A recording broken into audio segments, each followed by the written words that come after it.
Hey guys, it's RichboyJhae here back again with another video, and this is going to be part 4 of my Your Questions Answered series. If you guys are unfamiliar with it, Your Questions Answered is simply a Q&A series where every week you guys ask the questions in the comment section of the video. I give you guys the answers the next week. So if you want your question here on this video, go ahead, leave a comment in this video, ask your question, have it please be Lego Star Wars or Lego Star Wars related, and maybe next week you'll see it on the video. So obviously I skipped last week, guys, and then even this week, this one came a little bit late. As I'm sure you noticed, I had been working really hard on that ATM6, which kind of delayed the process for this video, but nonetheless, here it is. So without further ado, let's jump right into it. The first question is from Kyle. He wants to know, what is my favorite minifigure?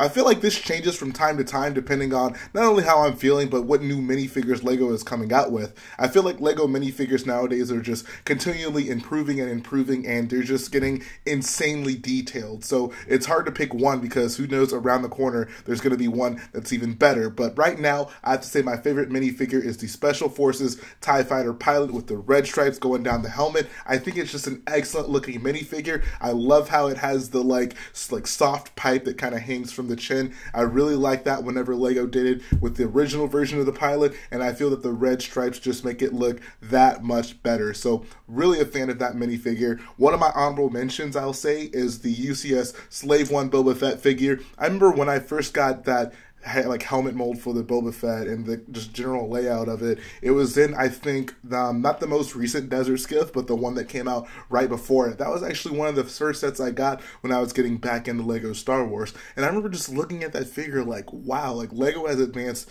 so much since I was into it. So definitely the UCS Boba Fett, because it's basically that with more detail as well as arm printing. I'm going to have to go with that one as an honorable mention. But thank you for the question, Kyle. Really appreciate it. Next question is from Point Blank. He says, what are your favorite Star Wars movies in order? So a lot of people on live streams will ask me, Rich Boy, well, they may not necessarily call me Rich Boy, they'll call me Jay, but they'll ask, look, what are your favorite Star Wars movies, or how would you rank the Star Wars movies? So here's my ranking. So starting from my like best to worst, I'm first going to go with 4, 8, 5, 7, 6, Rogue One, 3, 1, 2. I'm not putting Clone Wars in there because I haven't seen that movie yet, and I don't plan on seeing it for a while. But yeah, that's going to be my ranking for Star Wars movies. Yeah, not much there. If you guys want to know why, I can do a video on that at some point and explain to you why I put the certain Star Wars movies where I put them. But that's my list. Next question is from NB Customs. He says, do you always design your ships in LED, or do you ever just wing it? I feel like now more than ever, I'm really just starting to do LED because I built so many mocks at this point that a lot of like my really good spare pieces are like in some mock that I've already done, and they're not coming out of that. So it's becoming increasingly more and more difficult to just kind of build from my collection, just because like a lot of the good pieces that I have are into like other mocks that I still have built. So with that being said, I ultimately will just go to LDD and build from there. That way I know exactly what I need to buy. I'm pretty past the point where I just will like think about what I want and order a bunch of pieces and hope it works out. Like, I really want to be efficient with how I build mocks, which probably is going to mean me like having to design it in LDD and then only buying exactly what I need. I guess I could just do like color substitutions, but I feel like, I mean, that still doesn't really give you a good picture of what the mock will look like in the end goal. So generally I'm gonna build, if I don't have the pieces for it and I know I'm going to need to place a lot of orders in order to get them, like I can't try to wing it or just like color substitute. I'm probably just going to build the entire thing in LDD. Now, if it's something that I feel is a very straightforward design, something that I don't really need to build in LDD, even if I don't have the parts on me, I'll go ahead and just like design it in person, just because it's maybe a little bit quicker just for me to just kind of throw something together and then figure it out that way. Or if there's some like weird angles involved, I'll actually kind of do that in real life, just because it's a lot harder to figure out Lego angles in LDD than it is in real life, where you can just kind of quickly move things around and like manipulate it to work in your favor. So under that circumstance, I would just do it in real life and then either try to replicate it in LDD or not even do it in LDD and then just like do it in real life after I built like the rest of the ship in LDD. So yeah, generally, I'm going to go with LDD. Saves me a lot of money, saves me a lot of like the trouble of trying to buy a bunch of parts that I may or may not end up using. And I think that it gives me a better picture, like what the actual mock is going to look like if I don't have all the pieces on me. So appreciate that, NB. Moving on to the next question. Chosen Warrior 05 wants to know, will you do anything with the droid attack on the Wookiees? Now, when I first saw this question, I thought it was kind of a joke question, like, haha, yeah, droid attack on the Wookiees, good times. But I thought about it and I was like, you know, this is actually kind of pertinent to something that I'm working on. So some of you on the streams may have noticed that sitting right beside me, like the ACM6 streams, I had an instruction booklet. I actually grabbed it. I had this instruction booklet. Now, anyone who's a big Lego Star Wars fan will know that this is a pretty heavily sought after set. This is set number 7662. It's the MTT, the second one that came out, and it is one of the best Lego sets ever. I actually have two of them, but neither of them are built. Both of them are in a box with a bunch of other Lego sets from my childhood. So I'm making it a point to go in and actually rebuild both of those sets. This would be a lot simpler if I hadn't like been poaching parts out of that box for quite some time. So I definitely don't have everything to both of those sets. So I'm going to have to either see if it's in somewhere else in my collection or bricklink the rest of the parts. But the hard part is just sorting through and getting everything I need, which is even harder because I have two of that set in there. You would think that would make it easier, but it actually makes it a little bit more difficult because it isn't like I can just grab every ground piece I see and that's good. Like I might end up getting double of what I need or not getting enough because there's two of them in there. So yeah, gonna have to figure out a way to kind of sort those out and rebuild those ships. And what I honestly would like to do is like a little small vignette of Kashyyyk, you know, have maybe one or two of the MTTs on it if I can fit them both on there. And kind of do it Battlefront style, so maybe even throw in an AAT as well, have some the Kashyyyk troopers running around, use some of the foliage that I had on Scarif and stuff like that. So it also would be pretty fun. Like I've never really done a clone trooper type of mock. This wouldn't be anything big by any means, but it would just be maybe something cool to put on my shelf, you know, just a little fun thing for me to do, especially with such a really nice set that I would like to have built. So that's something that I do plan on doing down the line. Just have to finally go through and find those pieces and build that set. But I appreciate you for asking that question, Chosen Warrior. It's always nice to see you coming through. All right, I found this next question interesting. It's kind of like a would you rather type of question. One Disparo wants to know, never play with Lego anymore or stop YouTube?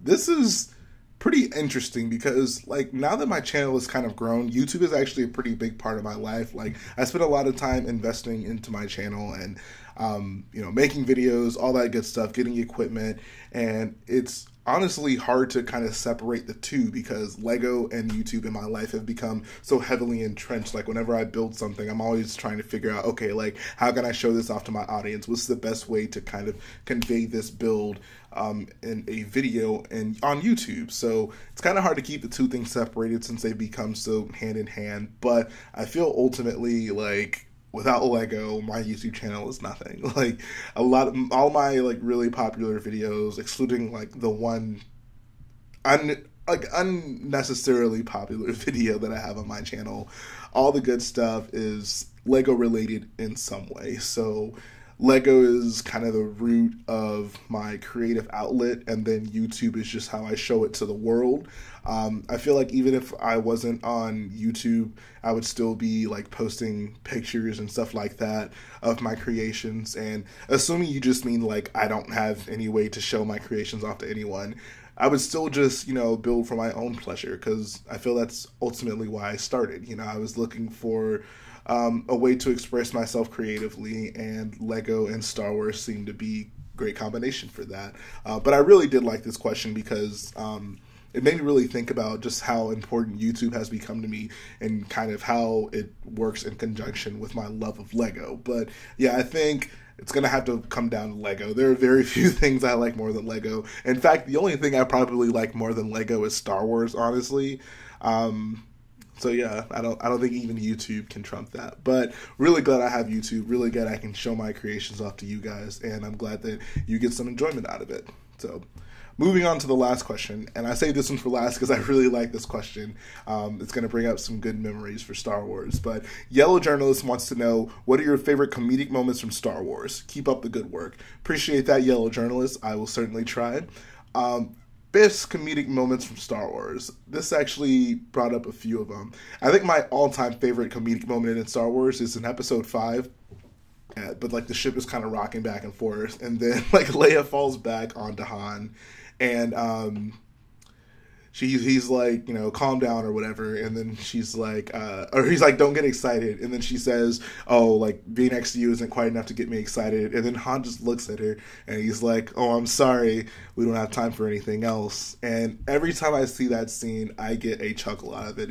I just love it so much. There are very few things that I enjoy more than that scene in Star Wars, so I really like that. I really love in Episode 7 when just Finn says to Han, oh, like, we'll use the Force, and he's just like, that's not how the Force works. Like, I remember when I first saw that, I was just cracking up at it, and even to this day, it still makes me laugh. So those two scenes in particular, I really get a lot out of. And now, since the live streams have been happening, one of my favorite comedic moments in Star Wars that really isn't intentionally a comedic moment is, of course, the "Hello, boyos" from Jar Jar in Episode 1. Anyone who gets on the live streams will understand why that is so funny. So those are my favorite comedic moments in Star Wars. Now I actually want to know, like, what are your guys' favorite comedic moments in Star Wars? A lot of us take like the canon of Star Wars really seriously, but Star Wars, even from its like very roots, the original trilogy, has relied like a little bit on humor. Like, it's always been a part of Star Wars. So guys, like, what are your favorite comedic moments in Star Wars?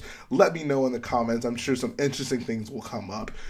So that's going to finish up this video, guys. Hopefully you enjoyed it. Of course, as always, if you want to be on your questions answered, leave your question in the comment section, and make sure you check back next week to see if you're actually in the video. Now, I guess that's kind of not true. So next week, I'm going to be on vacation, guys. I'm going to be in Las Vegas for a monster truck show, which means that there's not going to be a Your Questions Answered, and there also probably will not be a crate update.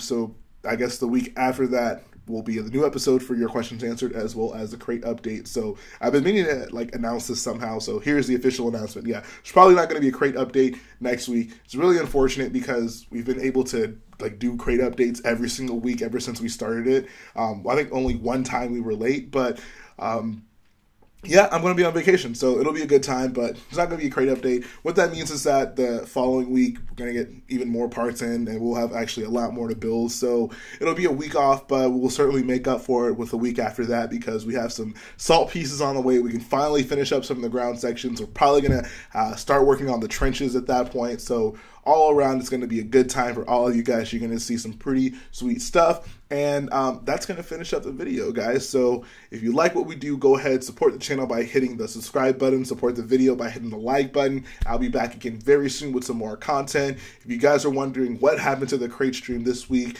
we had some schedule conflicts, so crate stream is actually going to be moved to Sunday at 8 p.m., so you guys won't want to miss that. Tune into the crate stream. We're going to be building, having a good time, and then the update video is actually going to drop on Monday, since I don't want to have to like record a video and get it out like that at night somehow before midnight on Sunday. So yeah, video is going to be a little bit late, but you know, that's the way the cookie crumbles sometimes. So thank you guys, appreciate all your support, and be back again very soon.